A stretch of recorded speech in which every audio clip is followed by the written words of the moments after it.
So here we're going to have a look at the effect of batch sizes on some of the key parameters in our system. Our system here is 3 processes. We have work comes in as raw materials, it has to go through station 1, it's then passed on to do another process at station 2, and finally station 3, and then it's finished. And each station has a cycle time of 1 minute. So 1 minute here, 1 minute there, 1 minute there. And at the moment, we're showing it with a batch size of 10. So station 1 is making 10 blues, and once station 1's finished with them, it will pass the 10 blues onto station 2, which is currently working on reds, and then so on. What that means at the moment is, in this system, we can tell a few things. We have a minimum work in progress inventory in this system of 30 pieces of work. 10 blues, 10 reds, 10 oranges. That's a minimum, because we could have lots of other work waiting in between the stations, but we're looking at the minimum for the system. And also then, if we have a minimum of 30 pieces of work in progress, we have a minimum throughput time in this situation of 30 minutes. So from when a new batch here starts being worked on, it will take 30 minutes to pass through the system. 10 minutes in station 1, 10 in station 2, 10 in station 3. And because we're making a batch size of 10, then each station will have to change over every 10 pieces, switch from making blue to another colour to another colour. And that could require some work. In this situation though, we're going to ignore the changeover time. We must remember it happens, but just for the calculations we will ignore the changeover time. So here's a batch size of 10, and here's a batch size of 5. It looks as we might expect. Now each station is working on batches of 5. 5 blue, it will then pass on the 5 to station 2, and so on. And this comes with a lot of benefits. We have halved our minimum work in progress inventory. We've halved our minimum throughput time, which is so important for our lead times. And that comes with a whole host of benefits. We've saved space, we've got a faster cash flow, we've got more space on our shop floor. There's a lower risk because now we can discover quality problems earlier. But we do have to do changeovers now, twice as often, every 5 pieces. But there's an important distinction. I said we were doing batch sizes of 10 and batch sizes of 5, and we were. But crucially, there's 2 distinctions here. Process batch size and transfer batch size. So in the first example, which is the same as the first example, we have a process batch size of 10 because we're making 10 blues at station 1 before we pass it on and start making 10 of something else.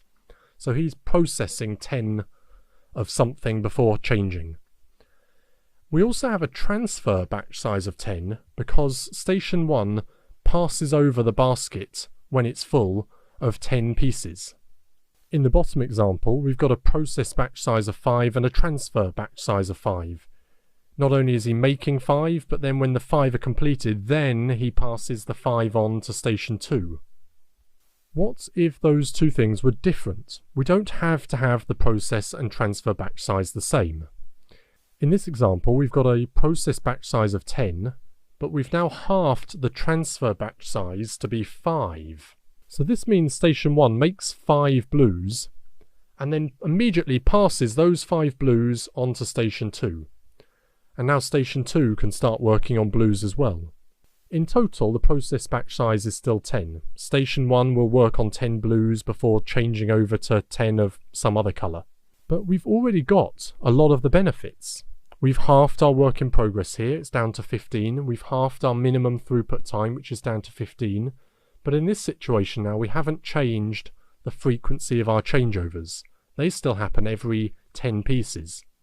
What if we reduce the transfer batch size further down to 1? Well, look at that.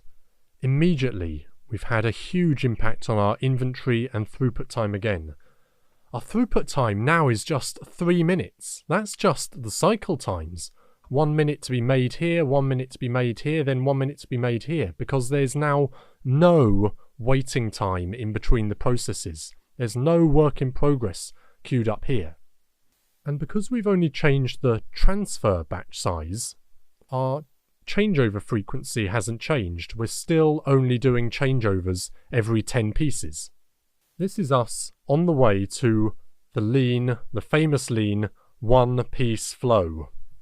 In fact, now we've saved so much space by having so much less work in progress on the shop floor. It would be ideal if we could physically co-locate those processes so we could just pass the work between them. So this is the same, just with Station 1 and Station 3 squashed up next to Station 2. For the space-saving reasons alone, reducing transfer batch sizes is fantastic.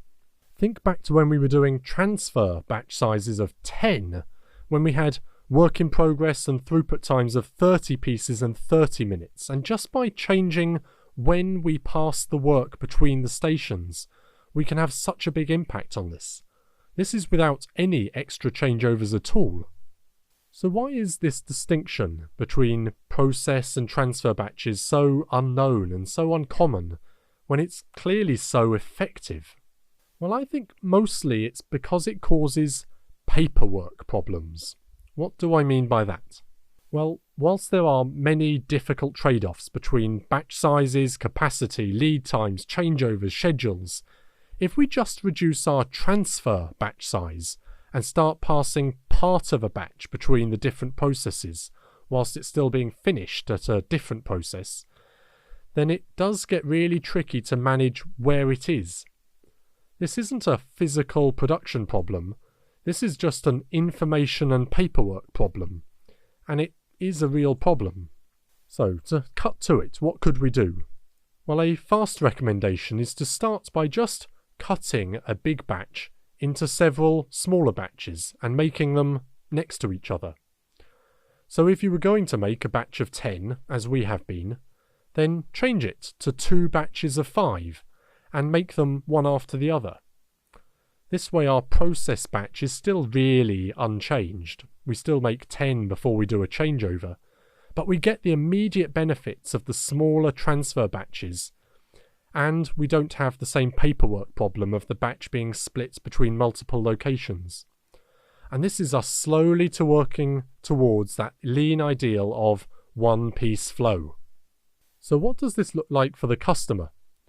Well, imagine now this same process is a restaurant, and I'm here, I've just ordered my meal, I've decided I'd like to order a plate of yellow.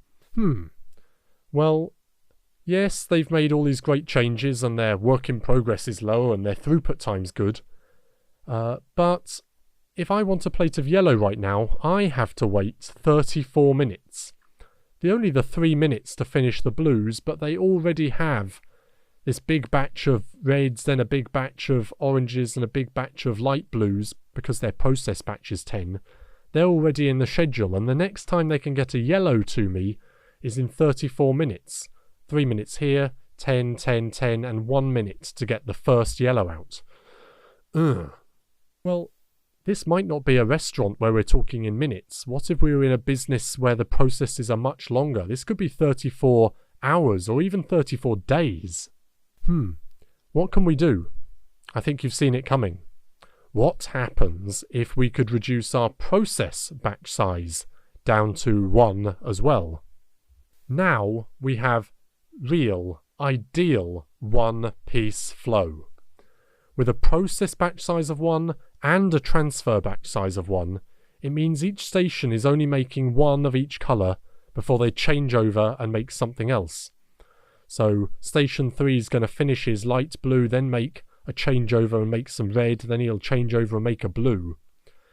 So it hasn't had any impact on our inventory and throughput times, but it does now mean we have to do a changeover after every single piece.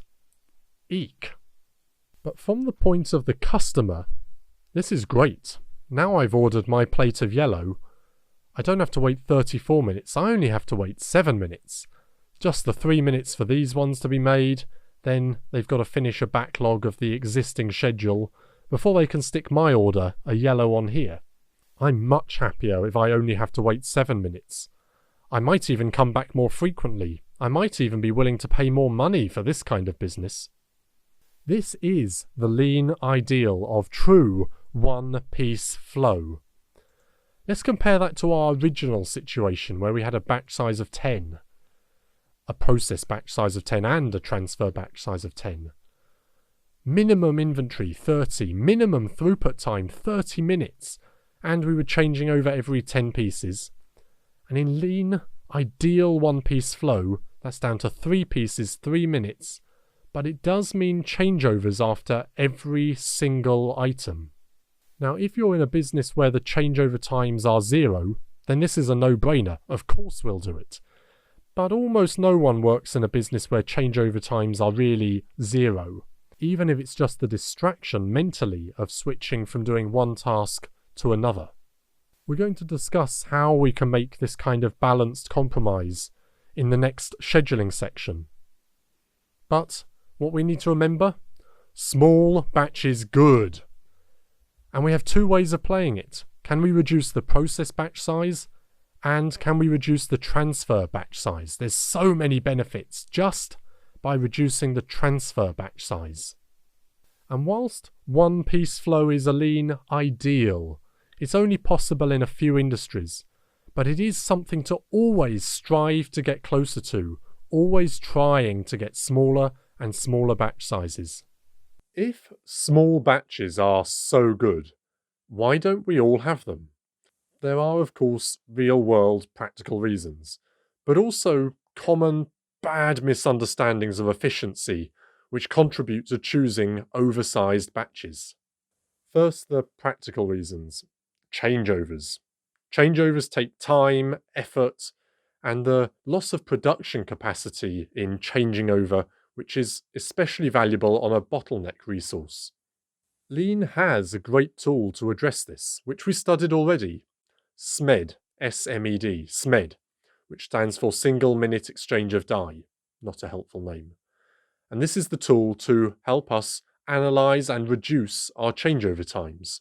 We're actually going to come back to this topic of changeovers and batch sizes from a different angle again in the next scheduling section, when we discuss methods for choosing batch sizes.